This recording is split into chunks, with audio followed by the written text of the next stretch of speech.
The meteoric rise in autism is among the most alarming public health developments in history. There's never been anything like this. Just a few decades ago, 1 in 10,000 children had autism.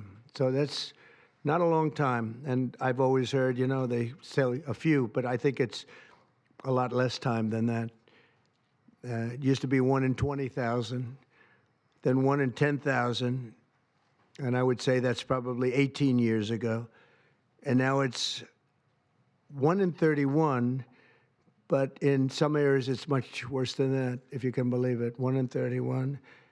And I gave numbers yesterday. For boys, it's 1 in 12. I was told that's in California, where they have for some reason, a more severe problem. But whether it's 1 in 12 or 1 in 31, can you imagine? That's down from 1 in 20,000, then 1 in 10,000. And now we're at the level of 1 in 12 in some cases for boys, 1 in 31 overall. So since 2000, autism rates have surged by much more than 400%. Instead of attacking those who ask questions, everyone should be grateful for those who are trying to get the answers to this complex situation. And the first day all of these great doctors behind me were there, I told them, this is what we have to find out.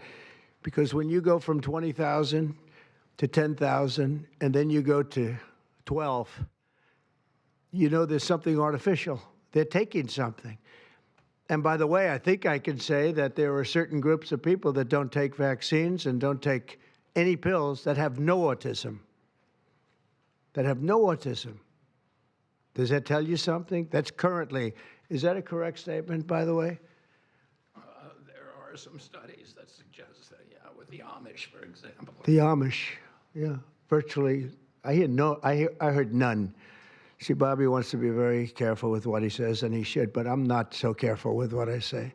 But you have certain groups. The Amish, as an example, they have essentially no autism. First, effective immediately, the FDA will be notifying physicians that the use of well, let's see how we say that.